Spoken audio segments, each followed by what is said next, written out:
Madhupal ടെലിഫോണിലുണ്ട്. Shri Madhupal, genius എന്ന് അക്ഷരാർത്ഥത്തിൽ വിശേഷിപ്പിക്കാം.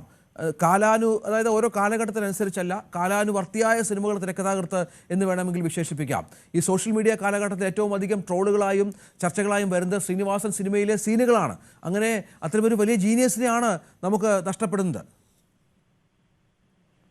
മലയാള സിനിമയിൽ മാത്രമല്ല, ലോക സിനിമയിൽ പോലും ഇതുപോലൊരു വ്യക്തി ഉണ്ടായിട്ടുണ്ടോ എന്ന് സംശയിക്കേണ്ടത്. അത്രമേൽ കാഴ്ചപ്പാടുള്ള, അത്രമേൽ ഒരു ദർശനമുള്ള വ്യക്തി എന്ന് പറയേണ്ടി വരും. കാരണം ലോകത്തെ ഇനി വരാൻ പോകുന്നത് എന്തായിരിക്കും, എങ്ങനെയായിരിക്കും എന്ന് മുൻകൂട്ടി കാണാൻ പറ്റുന്ന ഒരു പ്രവാചക സ്വഭാവം പോലുമുള്ള ഒരു എഴുത്തുകാരനും ചലച്ചിത്രകാരനും ഷൈനേട്ടനിൽ ഉണ്ട് എന്നുള്ളത് ഞാൻ ഷൈനേട്ടനോടൊപ്പം സഞ്ചരിച്ചപ്പോഴൊക്കെ എനിക്ക് മനസ്സിലായിട്ട്. കാരണം അത്രയും ഷാർപ്പായിട്ടാണ് ഒരു വിഷയത്തെ കാണുന്നത്. ഒരു ചെറിയ കാര്യമാണ് പോലും, റോഡിൽ നിൽക്കുന്ന ഒരാളെ കണ്ടാൽ പോലും അയാളിൽ എന്തെല്ലാം കാര്യങ്ങളുണ്ടെന്ന് പറഞ്ഞു പോകാൻ പറ്റുന്ന തരത്തിലേക്കുള്ള ഒരു കാഴ്ച കാണാൻ ഒരു ഉൾക്കാഴ്ചയുള്ള ഒരു വ്യക്തിയാണ് ഷൈനേട്ടൻ. കാരണം അതുകൊണ്ട് തന്നെയാണ് ഷൈനേട്ടൻ ചെയ്തിട്ടുള്ള എല്ലാ സിനിമകളും ഇന്നും നിലനിൽക്കുന്നത്. കാരണം ഇപ്പോൾ താങ്കൾ പറഞ്ഞതുപോലെ ഈ പുതിയ കാലത്ത് പോലും, ജനിച്ചു പിള്ളേരുടെ കാലത്ത് പോലും ഈ ട്രോളുകളായിട്ട് അവരുണ്ടാക്കാൻ വേണ്ടി പുറകിലേക്ക് പോകുന്നത് ഷൈനേട്ടൻ എന്ന് പറയുന്ന ഷൈനേട്ടൻ എഴുതിയിട്ടുള്ള സീനുകളും ഷൈനേട്ടൻ പറഞ്ഞിട്ടുള്ള വാചകങ്ങളും തന്നെയാണ്. കാരണം അന്ന് ഇത് ഇപ്പോഴത്തെ ഒരു 20 വയസ്സുകാരൻ അത് മനസ്സിലാവണമെങ്കിൽ അന്ന് അദ്ദേഹം 10-20 വർഷം മുമ്പ് എഴുതിയിട്ടുള്ള കാര്യങ്ങൾ പോലും, 25 വർഷം മുമ്പ് എഴുതിയിട്ടുള്ള കാര്യങ്ങൾ പോലും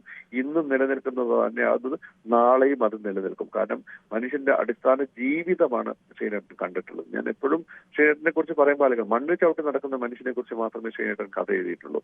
ആകാശത്തോട് പറന്ന് നടക്കുന്ന ആളുകളെക്കാൾ കൂടുതൽ താഴേക്കിടയിൽ എടുക്കുന്ന സാധാരണ മനുഷ്യന്റെ ജീവിതം എടുത്തുകൊണ്ട് ഷൈനേട്ടൻ കഴിഞ്ഞിട്ടുണ്ട് എന്നുള്ളത്. അത് ഷൈനേട്ടന്റെ ജീവിതം തന്നെയാണ്. സ്വന്തം ജീവിതത്തിൽ നിന്ന് തന്നെയാണ് ആ മനുഷ്യൻ എല്ലാ കഥകളും കണ്ടെത്തിയിട്ടുള്ളത് എന്ന് പല ഇന്റർവ്യൂകളും പല സമയങ്ങളിലായിട്ട് പറയുന്നത്. വരവേൽപ്പായാലും പല സിനിമകളും ഈവൻ കഥ പറയുമ്പോൾ എന്ന് പറയുന്നത് സൂപ്പർ ഡ്യൂപ്പർ ഹിറ്റ് ആയിട്ടുള്ള ആ സിനിമ പോലും പറയുമ്പോൾ പോലും അദ്ദേഹത്തിന് ഒരു പഴയ ജീവിതത്തിന്റെ പശ്ചാത്തലം അദ്ദേഹം കണ്ട കാഴ്ചയുടെയും കൂടി ചേർത്ത് നിർത്തിക്കൊണ്ട് പറയാൻ കഴിയുന്നുണ്ട് എന്നുള്ളത്. അത് എന്തുകൊണ്ടെന്ന് വെച്ചാൽ അതിന് ഏറ്റവും എളുപ്പം വെച്ചാൽ മനുഷ്യനെ മനസ്സിലാക്കാൻ പറ്റുന്ന ഒരു മനസ്സുള്ളത് കൊണ്ട് തന്നെയാണ്. അത് തന്നെയാണ് അദ്ദേഹത്തിന്റെ ഒരു വലിയ ജീവിച്ച ജീവിതത്തിൽ അടയാളപ്പെടുത്തി പോകുന്ന ചില മനുഷ്യന്മാരെ ഉണ്ടാവുള്ളൂ, വളരെ ചുരുക്കം ആളുകൾ മാത്രം. അങ്ങനെ സ്വന്തം ജീവിതം അടയാളപ്പെടുത്തിയ ഒരു വലിയ മനുഷ്യന്റെ വിയോഗമാണ് ഇന്നിപ്പോ അനുഭവിക്കുന്നത്. നന്ദി ശ്രീ മധുപാൽ. ശ്രീമതി അൻസിബ ഹസൻ കൂടി ടെലിഫോൺ ലൈനുണ്ട്. ശ്രീമതി അൻസിബ, മലയാള സിനിമയിലെ പുതിയ തലമുറയുടെ ഭാഗമാണ് താങ്കളൊക്കെ ശ്രീനിയേട്ടനിൽ നിന്ന് ഇത്രയും നേരം സംസാരിച്ചത് അദ്ദേഹത്തിനൊപ്പം ഒരുപാട് സിനിമകളിൽ അഭിനയിച്ച തലമുറയിൽപ്പെട്ട ആളുകളാണ്. താങ്കളുടെ ഒരു ഓർമ്മ എങ്ങനെയാണ്? താങ്കൾ എന്താണ് ശ്രീനിവാസനിൽ നിന്ന് പഠിച്ചത്? ഞാൻ ആദ്യമായിട്ട് അദ്ദേഹത്തെ കാണുന്നത് ഞാനൊരു ഇന്റർവ്യൂ ചെയ്തപ്പോഴായിരുന്നു. അപ്പോൾ ഞാൻ കരുതിയത് എന്നെ അറിയില്ലായിരിക്കും, ഞാൻ പുതിയതായിട്ട് വന്നിട്ടുള്ളൊരു ആർട്ടിസ്റ്റ് അല്ലേ ആണ്. പക്ഷെ അദ്ദേഹം കൃത്യമായിട്ട് എന്നോട് ഇങ്ങോട്ട് വന്ന് എന്റെ പേര് വിളിച്ച് സംസാരിച്ചപ്പോൾ എനിക്ക് പെട്ടെന്ന് വലിയൊരു അവാർഡ് കിട്ടിയ പോലെയായിരുന്നു. അപ്പൊ ഞാൻ ചോദിച്ചു, സാറിന് എന്നെ അറിയോ, എന്റെ പേര് അറിയാമായിരുന്നു? അപ്പൊ പറഞ്ഞു, പിന്നെ മോളറിയാതെ എന്ന് ചോദിച്ചിട്ട് എന്റെ പേര് വീണ്ടും പറഞ്ഞു.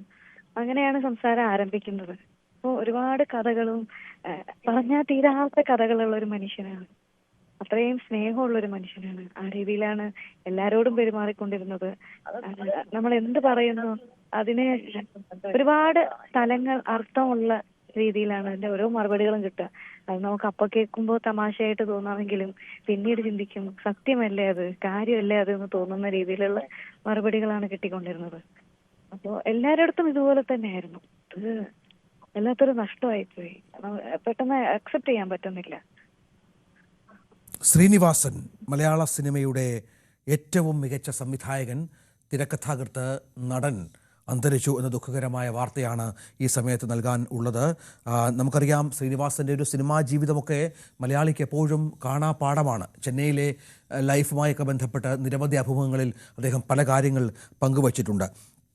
പ്രിയദർശനൊപ്പം ആരംഭിച്ച് പ്രിയദർശനൊപ്പം തുടർന്ന് പിന്നീട് മലയാള സിനിമയിലെ മറ്റ് സംവിധായകർക്കൊപ്പവും നിരവധി പുതുമുഖ സംവിധായകർക്ക് വേണ്ടി തിരക്കഥ എഴുതിക്കൊടുത്ത്, വിനയനൊക്കെ അദ്ദേഹം ആദ്യമായി തിരക്കഥ എഴുതിക്കൊടുത്ത് അദ്ദേഹം വലിയ സംവിധായകനാക്കി മാറ്റിയതൊക്കെ നമ്മൾ കണ്ടതാണ്. അങ്ങനെ എത്രയോ റോഷൻ ആൻഡ്രൂസിനെ പോലെയുള്ള സംവിധായകർക്ക് വിനയൻ്റെ ക്ഷമിക്കണം ശ്രീനിവാസൻ്റെ കരസ്പർശം തൂലികാസ്പർശം എത്രത്തോളം പിന്നീടുള്ള കരിയറിൽ ഗുണം ചെയ്തു എന്നുള്ളത് നമ്മൾ കണ്ടതാണ്. അങ്ങനെ ഓരോ തരത്തിലും പല സംവിധായകർക്കും വേണ്ടിയും പ്രിയദർശൻ, സത്യനന്ദിക്കാട്, കമൽ എന്നിവരായിരിക്കുമല്ലോ അദ്ദേഹത്തിനൊപ്പം ഏറ്റവും കൂടുതൽ സൂപ്പർ ഡ്യൂപ്പർ ഹിറ്റുകൾ സമ്മാനിച്ചത്. പക്ഷേ അപ്പോഴും പുതുമുഖ സംവിധായകർക്കും തിരക്കഥ എഴുതി കൊടുക്കാൻ ലാൽ ജോസ് എന്ന അസിസ്റ്റന്റ് ഡയറക്ടറെ സംവിധായകനാക്കിയത് ശ്രീനിവാസൻ്റെ തിരക്കഥയാണ്. അതിൽ മമ്മൂട്ടി അർപ്പിച്ച വിശ്വാസമാണ് എന്നതൊക്കെ ചരിത്രമാണ് മലയാള സിനിമയുടെ.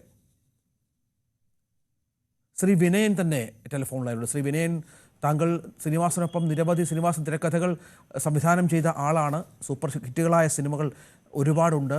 ശ്രീനിവാസൻ്റെ ഒരു തിരക്കഥാകൃത്ത് എന്ന് ഓർത്തെടുക്കുമ്പോൾ എന്തൊക്കെയാണ് പ്രത്യേകതകളായി താങ്കൾക്ക് തോന്നിയിട്ടുള്ളത്? ശ്രീനിവാസനെ സംബന്ധിച്ച് പറയുകയാണെങ്കിൽ എന്താ പറയുക, ഒരു പകരക്കാരനില്ലാത്ത മലയാള സിനിമയിലെ അതുല്യ പ്രതിഭയായിരുന്നു ശ്രീനിവാസൻ എന്നുള്ള കാര്യത്തിൽ യാതൊരു സംശയവുമില്ല. അദ്ദേഹത്തെ പറ്റി നമ്മൾ സ്മരിക്കുമ്പോൾ അദ്ദേഹത്തിന്റെ ഒരു എന്താ പറയുക ആക്ഷേപഹാസ്യം നിറഞ്ഞ അദ്ദേഹത്തിന്റെ സാമൂഹ്യ വിമർശനങ്ങളായിരുന്നു അദ്ദേഹത്തിന്റെ സിനിമകളുടെ ഏറ്റവും വലിയ പ്രത്യേകത. അത് മലയാള സിനിമയും മലയാളവും ഉള്ളിടത്തോളം കാലം നമുക്ക് മറക്കാൻ പറ്റില്ല.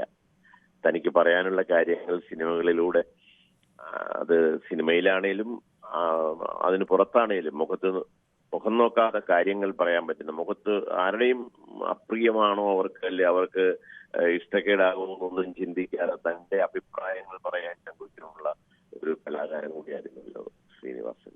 ഞാൻ 1995 ചെയ്ത ശിപായിലകള എന്ന സിനിമയുടെ അത് എന്റെ കഥയിൽ അദ്ദേഹമാണ് അതിന് തിരക്കഥ എഴുതുന്നത്. അന്നു മുതലുള്ള ബന്ധമാണ്. ശ്രീനിവാസനെ പോലെ മലയാള സിനിമയിൽ ഞാൻ വേറൊരു തിരക്കഥാകൃത്തിനെ അങ്ങനെ കണ്ടിട്ടില്ല. അതായത് ഞാൻ ഒരു കാര്യം ശ്രീ വിനയൻ, നമ്മൾ ഈ അദ്ദേഹത്തിന് സത്യനന്ദിക്കാട് ഒപ്പം കമൽ, പ്രിയദർശൻ്റെ കൂടെ ഒക്കെ ജോലി ചെയ്യുന്ന ഒരു സംവിധായകനാണ്. പക്ഷേ ഈ പുതുമുഖങ്ങളെ തിരക്കഥ എഴുതി കൊടുക്കാനും അദ്ദേഹത്തിന് മടിയുണ്ടായിരുന്നല്ലോ അല്ലേ? കഴിവ് തിരിച്ചറിഞ്ഞ് അവരെ കൂടി സിനിമാ ലോകത്തെ കൈപിടിച്ചുയർത്തുക, സൂപ്പർ ഹിറ്റുകൾ സമ്മാനിക്കുക എന്നൊക്കെയാണ് അദ്ദേഹത്തിന്റെ ഒരു ശീലമായിരുന്നു. തീർച്ചയായിട്ടും. അന്ന് ഞാൻ സിനിമയിലോട്ട് വരുന്ന സമയത്ത് അദ്ദേഹം പ്രിയദർശന്റെയും ഒക്കെ സിനിമകളിൽ ഇങ്ങനെ വലിയ നിറഞ്ഞിരിക്കുന്ന സമയമായിരുന്നു. അന്ന് മുകേഷാണ് എൻ്റെ അടുത്ത് പറയുന്നത്, ശ്രീനിവാസന്റെ ഒരു തിരക്കഥ ചെയ്തൂടെ വിനയൻ എന്ന് പറയുമ്പോൾ ഞാൻ ശ്രീനോട് സംസാരിക്കുകയും അപ്പൊ എന്നോടെന്ന് ചോദിച്ചു, വിനയന്തിൽ കഥയുണ്ടോ? ഞാൻ ഭയങ്കര തിരക്കിലാണ്, എനിക്ക് നിന്ന് തിരിയാൻ സമയമില്ല, കഥയുണ്ടെങ്കിൽ ഞാൻ നോക്കാം എന്ന് പറയുകയും ഞാൻ അങ്ങനെ ഒരു കഥ പറയുകയും ശ്രീനിവാസൻ അദ്ദേഹത്തിൽ അതാണ് ശ്രീനിവാസൻ അങ്ങനെ താങ്കൾ പറഞ്ഞ പോലെ അതിനടുത്ത് വരുന്ന ആൾക്കാരെ കൂടെ സഹകരിക്കാനും ഹെൽപ്പ് ചെയ്യാനും ഒക്കെ ഉള്ള ഒരു മനസ്സുണ്ടായിരുന്നു.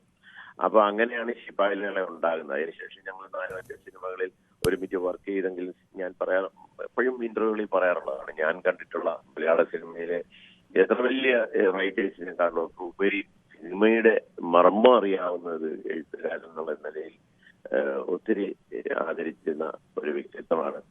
അത് നമ്മുടെ മലയാള സിനിമയിൽ ഒരിടം ശ്രീനിവാസന്റെ പകരം ആയിട്ട് നമുക്ക് ആരെയും പറയാനില്ല എന്നുള്ളതാണ് സത്യം.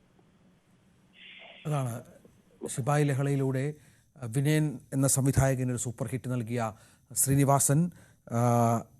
തിരക്കഥാരചന എന്ന അണ്ടകടാഹത്തിലേക്ക് എന്നെ ബലമായി തള്ളിയിട്ട ഭീകരനാണ് പ്രിയദർശൻ എന്നൊരു അഭിമുഖത്തിൽ രസകരമായി പ്രിയദർശനെക്കുറിച്ച് ശ്രീനിവാസൻ പറഞ്ഞിട്ടുണ്ട്. കാരണം ഈ തിരക്കഥ രംഗത്ത് നമുക്കറിയാം ഏറ്റവും മികച്ച തിരക്കഥാകൃത്താണ് പ്രിയദർശൻ. പക്ഷേ പലപ്പോഴും ഈ തിരക്കഥ എഴുതാൻ സാധിക്കാത്ത രീതിയിലേക്ക് സംവിധായകനായി പ്രിയദർശൻ മാറിയപ്പോൾ ശ്രീനിവാസനെ